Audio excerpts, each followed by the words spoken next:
चंचल मन को शांत करना बहुत जरूरी होता है, क्योंकि अशांत मन में कई सवाल होते हैं और यह इधर उधर भटक सकता है। गौतम बुद्ध मन को शांत करने के आयामों के बारे में बताते हैं। हम सभी जानते हैं कि व्यक्ति का मन बहुत चंचल होता है। यही कारण है कि मन अशांत रहता है और कई तरह के सवालों का जन्म भी अशांत मन के कारण ही होता है। यदि आप जीवन में शांति चाहते हैं तो इसके लिए जरूरी है मन को शांत करना। लेकिन मन को शांत कैसे किया जाए? गौतम बुद्ध से जुड़ी इस कहानी के माध्यम से आप जान सकते हैं कि मन को शांत करने का क्या तरीका है। इसमें भगवान गौतम बुद्ध द्वारा मन को शांत करने के आयामों के बारे में बताया गया है। जानते हैं इस कहानी के बारे में, जिससे आपका जीवन बदल जाएगा। एक बार एक लड़का गौतम बुद्ध के पास जाकर कहता है, मेरे जीवन में बहुत अशांति है, कृपा करके आप मेरा मार्गदर्शन कीजिए, जिससे कि मैं इस अशांति से छुटकारा पा सकूं। गौतम बुद्ध लड़के से जीवन की अशांति का कारण पूछते हैं। लड़का उत्तर देता है, अत्यधिक विचारों के कारण मेरे भीतर बहुत सारे विचार आते हैं, जिससे मेरा मन अशांत रहता है। बुद्ध मुस्कुराते हुए कहते हैं, ऊपर आकाश की ओर देखो और बताओ कि तुम्हें सूर्य दिख रहा है। लड़का ऊपर देखता है और कहता है, धूप दिख रहा है। बुद्ध उससे पूछते हैं कि अगर तुम लगातार धूप में खड़े रहोगे तब क्या होगा?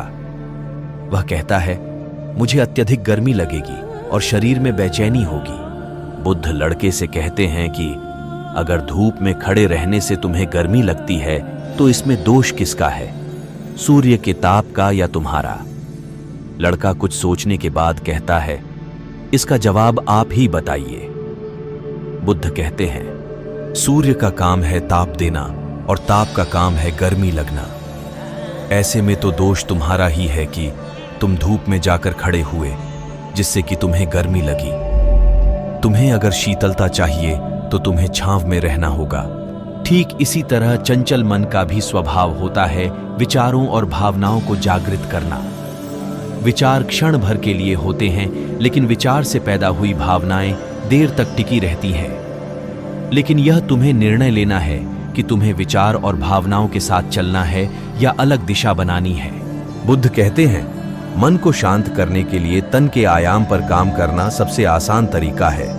शरीर के स्तर पर हमारी कर्मेंद्रियां और ज्ञानेंद्रियां हैं। कर्मेंद्रियां कर्म और ज्ञानेंद्रियां ज्ञान से जुड़ी होती है।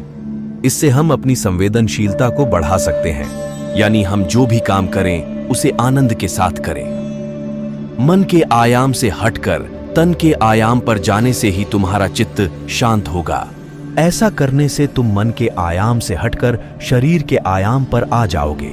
ठीक उसी तरह जैसे तुम धूप से हटकर छांव में आ सकते थे। मन के आयाम से हटने पर तुम्हारी जागरूकता तन पर आ जाएगी। जब तुम तन के आयाम पर काम करोगे तब तुम्हारा चित्त शांत होगा। इसलिए हर काम को तन के आयाम पर करने से मन स्वतः शांत हो जाता है। लड़का बुद्ध से कहता है, अपने भीतर के सुर को कैसे सुने? बुद्ध कहते हैं, किसी शांत स्थान पर रहकर जहां शांति हो, तब अपनी आंखें बंद करो और मन के भीतर चल रहे शोर से हटकर भीतर के सुर को सुनने की कोशिश करो। सुर निरंतर चलता रहता है, लेकिन बाहर के शोर के कारण तुम अपने मन के भीतर चल रहे सुर को नहीं सुन पाते हो। जब तुम अपने दोनों कानों को अपने हाथों से बंद कर दोगे, तभी मन के सुर को सुन पाओगे। इस तरह तुम मन की अशांति से दूर हो जाओगे और तुम्हारा मन शांत हो जाएगा।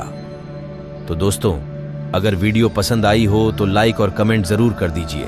और अगर आप ऐसे ही रोचक कहानियां, आध्यात्मिक ज्ञान, सुविचार सुनना चाहते हैं तो प्लीज सब्सक्राइब माय चैनल जीवन सिद्धि। तो बस आज के लिए इतना ही।